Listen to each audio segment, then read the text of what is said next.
அத்தியாயம் 12. யவனனும் வாழ்போரும். உதிக்கலாமா அல்லது வேண்டாமா என யோசனை செய்வது போல குணக்கடலின் தொடுவானத்திலே வெகுநேரம் கட்டுண்டு கிடந்தது பரிதி. பரிதியின் செந்நிற கதிர்களை பிரதிபலித்த அலைகள் பொன்னிறமாக மின்னிக் கொண்டிருந்தன. குணக்கடலின் தொடுவானத்தில் மெல்ல எழுந்த பரிதி மேகங்களுக்கிடையில் தன் கதிர்களை செலுத்தியதால் செங்கதிர்கள் பல வண்ண நிறங்களில் பிரிகையடைந்து கிழக்கு வானத்திற்கே பெரும் அழகை சேர்ப்பித்திருந்தது. புகாரின் குணக்கடலில் நிகழும் இந்த மாய காட்சிகளில் தனது கவனத்தை செலுத்தாத மக்கள் கூட்டமும் அந்த கடற்கரையில் இருக்கத்தான் செய்தனர். கடற்கரையில் நிகழ்ந்த வாள் சமரையே அனைவரும் கண்ணிமைக்காமல் கண்டு களித்துக் கொண்டிருந்தனர். கடற்கரையில் வாள்கள் ஒன்றோடொன்று மோதும் போதும் உராயும் போதும் எழுந்த சத்தம் சுற்றியிருந்த வீரர்களின் வெற்றி கூச்சலையும் கடந்து குணக்கடலின் அலைகளில் எதிரொலித்தது. வாச்மர் அவ்வளவு உக்கிரமாக அரங்கேறிக் கொண்டிருந்தது. இந்த வாள்கள் உராயும் சத்தத்தையும் சுற்றியிருந்த வீரர்களின் வெற்றி கூச்சலையும் கண்ட குணக்கடலின் கடல் அலை கூட மேகத்தில் பரிதி நிகழ்த்தும் மாய கோலங்களைக் காண விருப்பப்படாமல் கடலில் இருந்து சிற்றலைகளாக எழுந்து பேரலைகளாக வலிமை பெற்று நுரையும் மணலுமாக மக்கள் கூட்டத்தின் கால்களை நனைத்தபடியே வாள் சமரை காண தரையோடு தழுவி முன்னேறத்தான் பார்த்தது. தான் மேக கூட்டங்களில் அவளுக்காக நிகழ்த்தும் மாய வித்தை காட்சிகளை காணாமல் குணக்கடல் அரசி அப்படி எந்த சமரை காண கரையையும் தாண்ட விழைகிறாள் என்று வியந்தபடியே நாமும் அதனை பார்ப்போமே என எண்ணிய பரிதி மேகத்திரையிலிருந்து விலகி மெல்ல மேலெழும்பினான். வாட்சமர் நடைபெறும் பகுதியை சுற்றி நின்ற கூட்டத்தில் பலரும் வீரர்களாகத்தான் இருந்தனர். மேலும் அங்கு புகார் நகர மக்களும் இந்திர திருவிழாவிற்கு வருகை தந்த சேர, சோழ, பாண்டிய மற்றும் மேலை நாட்டு அழகிகளும் ஆவலோடு வேடிக்கை பார்த்து கொண்டிருந்தனர். ஆஜானுபாகுவான தோல் திணவெடுத்த பல நாட்டு வீரர்களும் வால் சமரில் தன்னை தோற்கடிக்க எவரும் இல்லை என்ற பெருங்கர்வத்தோடு வந்தவர்களில் பலரும் கூட்டத்தில் வாளேந்தி சமர் புரிந்த இளைஞனிடம் தோற்று திரும்பிக் கொண்டிருந்தனர். தோற்று திரும்பிய பல வீரர்களும் அந்த இளைஞன் பார்ப்பதற்கு எளிமையாகத்தான் தோன்றுகிறான். ஆனால் அவனது கைகள் அப்படி என்ன மாய வித்தையை பயின்றிருக்கிறதோ தெரியவில்லையே என புலம்பியபடியே தங்கள் தலையை தொங்க போட்டுக்கொண்டு கர்வம் அடங்கி திரும்பிக் கொண்டிருந்தனர். சமரில் நின்று பலரின் வாள்களையும் பறக்க விட்டு கொண்டிருப்பவனின் பெயர் கூட்டத்தினர் எழுப்பும் வெற்றி கூச்சலில் இருந்து வீரல்வேல் என்று புதிதாக வந்தவர்கள் அறிந்து கொண்டார்கள். வீரல்வேல் அப்பொழுது புகார் படையின் உபதலைவனாக இருக்கவில்லை. அவனது நண்பனும் சேனாதிபதி பெருமரவர் மகேந்திர வளவனாரின் மகனுமான திவ்யன்தான் அந்த பொறுப்பில் படைகளை சிறப்பாக வழிநடத்தி கொண்டிருந்தான். அவன் வானவல்லியின் அண்ணன். சித்திரை திங்கள் முடிந்து வைகாசி திங்களின் முதல் நாள் அது. புகாரில் ஒரு மாதம் கோலாகலமாக நடைபெற்ற சித்திரை பெருவிழாவான இந்திர திருவிழா முடிந்துவிட்டது. ஆனால் வீரர்களுக்கான இந்த வாட்சமர் திருவிழா இன்னும் முடிந்த பாடில்லை என்பதற்கு அடையாளமாகத்தான் இரவு கடந்து பொழுது விடிய விடிய அந்த கடற்கரை மணற்பரப்பில் வால் சமர் நடந்து கொண்டிருந்தது. திவ்யனின் உபதளபதி தான் வீரல்வேல். திவ்யனும் வீரல்வேலும் இணையற்ற நண்பர்கள். இருவரும் யாருக்கேனும் ஒருவருக்கு ஆபத்தென்றால் உயிரை விடக்கூட தயங்க மாட்டார்கள். தனது உபதளபதியும் நண்பனுமான வீரல்வேலின் வாழ்வீச்சில் பல வீரர்கள் தோற்று அவர்களின் வாள்கள் அந்தரத்தில் காற்றில் பறப்பதைக் கண்டு ரசித்து கைத்தட்டி உற்சாகப்படுத்திக் கொண்டிருந்தான் உபதலைவன் திவ்யன். பாண்டிய நாட்டிலிருந்து வந்திருந்த வீரனொருவன் தனது வாழ்த்திறனை சோதனை செய்ய இவன்தான் தகுதியானவன் என எண்ணியபடியே தனது நீண்ட மெல்லிய கனம் மிகுந்த வாளை உருவியபடியே, வீரனே, திறமையிருந்தால் எனது வாளை தடுத்துப்பார் என்று கர்ஜித்துக் கொண்டு வீரல்வேலுக்கு எந்த ஒரு கால அவகாசத்தையும் வழங்காமல் அவனது கழுத்தை நோக்கி கன நேர பொழுதில் சூறாவளியாய் வீசினான். சுதாரிக்க எந்த சந்தர்ப்பத்தையும் வழங்காமல் இப்படி அதிரடியாக தாக்குகிறானே. இவனது உடலோ பருத்து வைரமேறி கெட்டிப்பட்டு ராட்சதனாக காணப்படுகிறான். இந்த இளவயது பயிரான வீரல்வேல் இவனது தாக்குதலை எப்படி சமாளிக்கப் போகிறான்? என்று கூட்டத்தில் இருந்த பலரது மனங்களிலும் பலவாறு ஓடியது. ஆனால் பாண்டிய தேசத்து வீரனும் எதிர்பாராதபடி கன நேரப் பொழுதை விட குறைவான நேரத்தில் அவனது வாளை அந்தரத்திலேயே தடுத்து நிறுத்தினான் வீரல்வேல். தனது பலம் முழுவதையும் கொண்டு வீரல்வேலின் வாளை அழுத்தி தட்டிவிட முயன்றான்.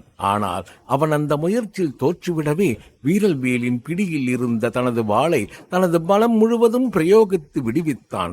வீரல்வேலை அவனது கருத்த கருவிழிகளால் அளந்தபடியே மீண்டும் தனது வாளை பின்னோக்கி செலுத்தி, இந்த முறை வாளை வெட்டுவது போன்று வீசாமல் குத்துவது போன்று வீரல்வேலின் வலது விலாப்புறத்தை நோக்கி ஊ என்று கத்தியபடியே வாளை செலுத்தினான். வீரல்வேலின் வலது கையில் போர்வாள் இருந்ததனால் அவனை சுற்றி அவனது வலது விலாப்புறத்தில் தாக்கினால் நிலைகுலையச் செய்து அவனை வீழ்த்தி விடலாம். தனது வாளையும் தடுப்பது சிரமம் என்று திட்டமிட்டு தாக்கினான் பாண்டிய நாட்டு வீரன். ஹா என்ற சத்தத்தை மட்டுமே கூட்டத்தினர் அப்போது கேட்டனர். பாண்டிய நாட்டு வீரனின் வாள் அந்தரத்தில் காற்றில் பறந்து 10 அடி தாண்டி மணலில் குத்திட்டு விழுந்து கிடந்தது. அப்போது வீரல்வேலின் வலது கையில் இருந்த போர்வாள் எப்படி அவனது இடது கைக்கு வந்தது, அவன் எப்போது வாளை சுழற்றினான் என யாருக்கும் தெரியவில்லை. ஹா சத்தம் மட்டுமே அனைவருக்கும் கேட்டது. அந்த ஹாவில் அப்படி என்ன மாய வித்தை இருக்கிறது என அனைவரும் வியந்துதான் போனார்கள். தன் வாழ்நாளில் இப்படியொரு தாக்குதலை பாண்டிய நாட்டு வீரன் சந்தித்திருக்க மாட்டான் என்பதை மாறிய அவனது முக பாவனைகளிலிருந்தே அனைவரும் அறிந்து கொண்டார்கள். 10 அடி கடந்து மண்ணை குத்திக்கொண்டு நின்ற தனது வாளை எடுத்தபடியே பேசிய பாண்டிய நாட்டு வீரன், வீரனே, எனது வாழ்நாளில் நான் இப்படி ஒரு வாள் வித்தையை யாரிடமும் சந்தித்தது இல்லை. நான் உன்னை தாக்கினேனே, அது எனது குருநாதர் தந்திர வாழ்வீச்சு என எனக்கு மட்டும் கற்றுத்தந்த வித்தை சோழ பேரரசர் இளஞ்சேட் சென்னி மற்றும் சேனாதிபதி வனவனாரின் முயற்சியால் தற்போது தென்னகத்தில் பெரும் போர்கள் நடைபெறுவதே இல்லை. ஆதலால் தினவெடுத்த எனது தோளையும் வாளையும் கட்டுப்படுத்த பல தேசங்களுக்கு சென்று பல வீரர்களை வம்புக்கு இழுத்து வாள் சமர் புரிவேன். ஆனால் இன்றுதான் நான் தோற்று எனது தினவெடுத்த தோள்களின் கர்வம் அடங்கியுள்ளது. ஆனால் எனது வாள் 10 அடி தாண்டி விழும் என்று நான் கனவிலும் எதிர்பார்த்திருக்கவில்லை. வீரனே, உமது திறமைக்கும் வீரத்திற்கும் நான் தலை வணங்குகிறேன் என்று கூறியபடி தனது கர்வம், மனதில் இருந்த கணம் என அனைத்தும் அடங்கி மகிழ்ச்சியோடு அங்கிருந்து புறப்பட்டான். சுற்றி நின்ற வீரர்கள் மற்றும் கூட்டத்தினர் அனைவரும் மீண்டும் வீரல்வேல் வெற்றிவேல், வீரல்வேல் வெற்றிவேல் என்று வெற்றி முழக்கமிடத் தொடங்கினர். அந்த வெற்றி முழக்கத்தினூடே கூட்டத்தை கலைத்தபடியே தனது நீண்ட வாளை உருவியபடி சமர்க்களத்தினுள் நுழைந்தான் யவன வீரன் ஒருவன். அவனை கண்ட கூட்டத்தினர் சற்று மிரட்சி அடைந்து விட்டனர். ஏனெனில் அவனது 2 கைகளிலும் 2 வாள்களை தாங்கியிருந்தான். யவனர்களின் போர்த்திறம் வலிமை பற்றி வீரல்வேல் கேள்விப்பட்டிருந்தாலும் அவர்களின் வாழ்வீச்சு முறை முற்றிலும் புதிது. ஏனெனில் யவன வாள்களின் கைப்பிடி சிறியதாகவும் ஒரு கையால் மட்டுமே தூக்கி போர் புரியும்படி மெல்லியதாகவும் அதே சமயம் உறுதியுடன் நீண்டு காணப்படும். அவர்களின் வாழ்வீச்சு கைகளின் பலத்தை பொறுத்தே அமையும், மாறாக வாள்களை பொறுத்து அமையாது. வந்திருக்கும் யவன வீரனின் கைகளின் உறுதியை கண்ட வீரல்வேல் இவனை தோற்கடிப்பது நிச்சயம் சவால் நிறைந்ததுதான். யவனனிடம் எச்சரிக்கையுடன் சமர்புரிதலே சாலச் சிறந்தது என ஊகித்துக் கொண்டான். களத்தில் நுழைந்த யவன வீரன் முகத்துக்கு முன்னே 2 வாளையும் குறுக்கும் நெடுக்குமாக வைத்துக்கொண்டு 2 வாள்களின் சந்திப்பினூடே வீரல்வேலின் கண்களை நோக்கியவன். இடது கையின் வாளை தற்காப்புக்கு வைத்துக்கொண்டு வலது கையில் இருந்த வாளை வட்ட வடிவத்தில் கைகளை அசைக்காமல் மணிக்கட்டை மட்டும் அசைத்து சுழற்றியபடி அவனை நோக்கி முன்னேறினான். முற்றிலும் புதிய யுக்தியில் தாக்க வரும் யவன வீரனை கண்ட வீரல்வேல் வலது காலை முன்வைத்து வலது கையில் இருக்கும் நீண்ட வாளை பட்டையாக தொங்க விட்டபடியே யவன வீரனின் தாக்குதலை எதிர்கொண்டான். வீரல்வேல் எண்ணியது போலவே அவனது தாக்குதல் முறையும் யுக்தியும் புதிதாயிருந்தது.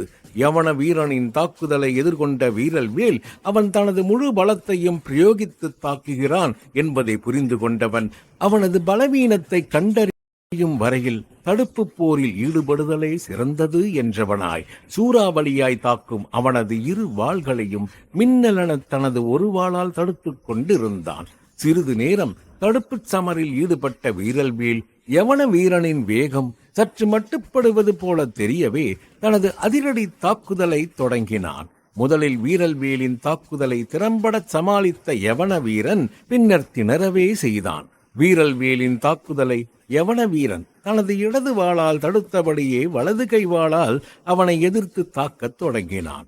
அந்த சூழ்நிலையில் யவன வீரனுக்கு சில சந்தர்ப்பங்கள் கிடைக்கவே அவனது வாளை வீரல்வேல் சுழற்சிய சக்கரவட்ட பாதுகாப்பு வளையத்திற்குள் உட்புக முயற்சித்தான். வாய்ப்பும் இருந்தது.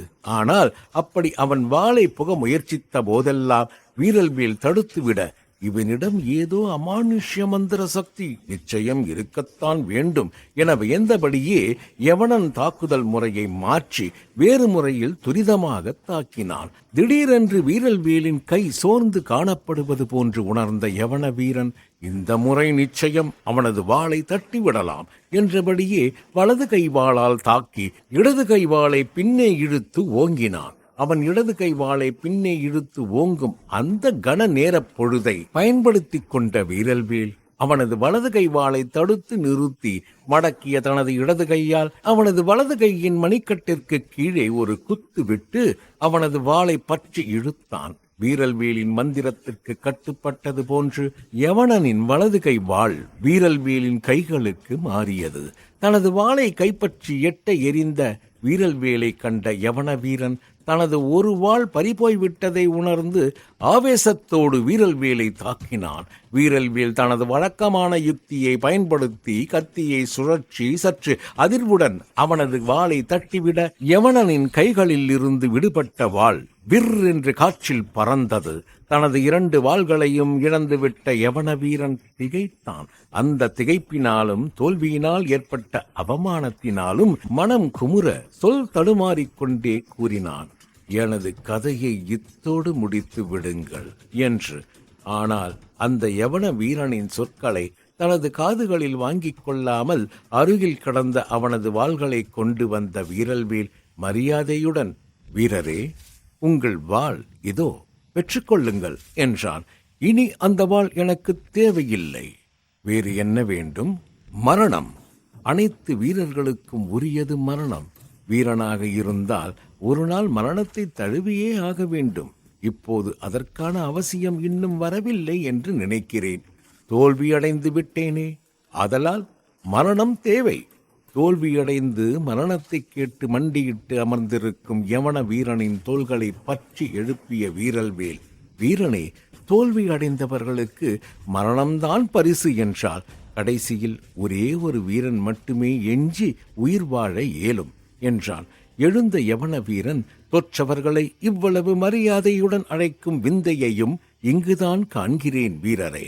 ஆனால் எங்கள் ஊரில் தோற்றால் மரணமே பரிசு என்றான். எங்கள் ஊர் பண்பு அது அல்ல யவன வீரனே, ஆனால் எங்கள் ஊர் நியதி அதுதான். அதனால் எனக்கு மரணத்தையே பரிசாக அளித்து விடுங்கள். வீரனே, நீ இப்போது சண்டையிட்டது எவனமும் அல்ல. உன் தோல்விக்கு பரிசாக மரணத்தை வழங்க நாங்கள் நெஞ்சில் ஈரமற்றவர்களும் கிடையாது. தோல்விக்கு பரிசு மரணமா? விந்தையாக உள்ளதே என்று கூறியபடியே குறுக்கிட்டான் உபப்படைத் தலைவன் திவ்யன். ஆமாம் தலைவரே, எங்கள் ஊரில் தோல்விக்கு மரணமே பரிசாக வழங்கப்படும். உங்கள் ஊரில் ஒருவன் ஆயுதத்தை இழந்துவிட்டால் பண்போடு அவரது தோல்வியை ஒப்புக்கொள்கிறீர்கள். ஆனால் எங்கள் ஊரில் ஒருவரது வெற்றியை தீர்மானிப்பது எதிர்த்து போரிடுபவனின் மரணமே. மேலும் தொடர்ந்தவன் உங்களைப் போன்று வெட்ட வெளியில் போட்டி நடைபெறாது, நீள்வட்ட அரங்கத்தில் நடைபெறும். ஒரு முறை அதனுள் சென்று விட்டால் ஒன்று வெற்றி வீரனாக வெளிவர முடியும், இல்லையேல் பிணமாகத்தான் வெளியேற இயலும். அந்த நீள்வட்ட அரங்கிற்கு கொலோசியம் என்று பெயர். இது சிறு கிராமங்கள் முதல் பெரும் நகரங்கள் வரை அதன் தகுதிக்கேற்றது போல வடிவமைப்பில் அதன் பிரம்மாண்ட தோற்றத்தில் மாறுபடும். அதில் போரிடும் வீரர்களுக்கு கிளாடியேட்டர்ஸ் என்று பெயர் என்றான். வீரல்வேல் கிளாடியேட்டர்ஸ் என்று ஆச்சரியத்தோடு வினவினான். அதற்கு யவன வீரன், எங்கள் மொழியில் கிளாடி என்றால் கத்தி அல்லது போர்வாள் என்று பெயர். கொலோசியத்தில் முதலில் போரிட்டவர்கள் வாள்களை கொண்டே சண்டையிட்டார்கள். ஆதலால் அப்பெயர் அவர்களுக்கு வழங்கப் பெற்றது. ஆனால் இப்போதெல்லாம் பெரும் கோடாரி, பயங்கரமான கொலைக்கருவிகளை கொண்டு போரிட ஆரம்பித்து விட்டார்கள் என்றான். யவன வீரன் கூறுவதில் ஆர்வமடைந்த திவ்யன், மேலும் அது பற்றி கூறு வீரனே என்றான். கொலோசியத்தில் மனித அடிமைகள், வீரர்கள், கைதிகளை போரிடச் செய்வார்கள். கடைசியில் யார் உயிரோடு இருக்கிறார்களோ அவர்களுக்கு விடுதலை. சில நேரங்களில் அவர்களையும் பசியோடு இருக்கும் சிங்கம், புலி, ஓநாயுடன் போர் புரிய செய்வார்கள் என்று அவன் கூறிக்கொண்டிருந்த போதே இடைமறித்த வீரல்வேல், உனது பேச்சை நிறுத்து வீரனே. மனித அடிமைகள் மனிதர்களை விலங்குகளோடு போரிடச் செய்தல் பண்பாடே இல்லாத கொடூர மனம் கொண்டவர்களின் செயல்தான் அப்படி இருக்கும் என்று கூறிக்கொண்டிருந்த போதே அவனது தோள்களை பற்றி, வீரனே, உமது பெயர் என்ன என்று வினவினான். அதற்கு அவன் டால்தொப்பியாஸ் என்றான். அவனது 2 வாள்களையும் அவனிடம் கொடுத்தபடியே, வீரனே, இது யவனமோ அல்லது ரோமாபுரியோ கிடையாது, இது தமிழகம். இங்கு அனைத்து மக்களும் சரி நிகரே. உயர்ந்தவன், தாழ்ந்தவன், அடிமை என்ற எந்தவித பாகுபாடும் கிடையாது. பிறப்புக்கும் எல்லா உயிர்க்கும் என்பதே எங்கள் பண்பாடு என்றவன் தொடர்ந்து, வீரனே, நான் கண்ட சிறந்த வீரர்களுள் நீயும் ஒருவன் என்றான். தனது வாள்களை பெற்றுக்கொண்ட யவன வீரனான டால்தொப்பியாஸ், எரித்திரிய கடல் பகுதி முழுமைக்கும் நான் கண்ட வீரர்களில் தாங்கள் தான் தலை சிறந்தவர் என்று கூறிக்கொண்டு எரித்திரிய பொலிமிஸ்திஸ் என்றான். குழப்பத்தினூடே வீரல்வேல், எரித்திரிய பொலிமிஸ்திஸ் அப்படி என்றால் என்ன என்றான். எங்களது எரித்திரியன் கடல் உங்களது குண குட குமரிக்கடல் முழுமைக்கும் தாங்கள் தான் நான் கண்ட வீரர்களில் தலை சிறந்தவர். ஆதலால் தாங்கள் எரித்திரிய பொலிமிஸ்திஸ் என்றவன் உங்களது தமிழ் மொழியில் எவராலும் தோற்கடிக்க இயலாத சிவப்பு வீரன் அல்லது செங்கு வீரன் என்றும் பொருள் கொள்ளலாம் என்றான். இவ்வளவு நன்றாக தமிழ் பேசுகிறாய், எங்கு கற்றுக்கொண்டாய் என்று வீரல்வேல் கேட்க, அதற்கு யவன வீரனான டால்தொப்பியாஸ், கடற்பயணத்தின் போது மாலுமிகளிடம் கற்றுக்கொண்டேன் என்றான். டால்தொப்பியாஸ் செங்கு வீரன் என கூறியதும் சுற்றி நின்ற வீரர்கள், செங்கு வீரன், செங்கு வீரன், செங்கு வீரன் என முழக்கமிட அன்றிலிருந்து வீரல்வேலுக்கு செங்கு வீரன் என்றே பெயரானது.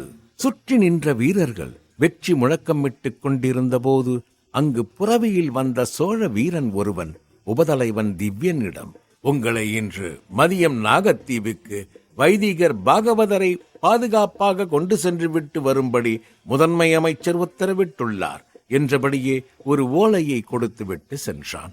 ஓலையை உபதலைவன் திவ்யனிடமிருந்து வாங்கி படித்த வீரல்வேல், திவ்யா, வைதிகர் பாகவதரை கொண்டு செல்ல வீரர்கள் பலர் இருக்கிறார்களே, உன்னை எதற்கு அவர் தனியாக நியமிக்க வேண்டும்? அதுவும் கடல் கடந்து நாகத்தீவுக்கு. சித்திரை மாதம் இனி தென்மேற்கு பருவக்காற்று வேறு வீசத் தொடங்கிவிடும். கடலில் மழையும் கொந்தளிப்பும் அதிகமாக இருக்கும்.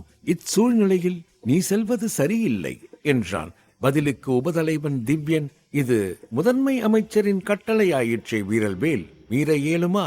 நான் சென்றுவிட்டு விரைவில் வந்து விடுகிறேன். நீ அச்சம் கொள்ளாதே.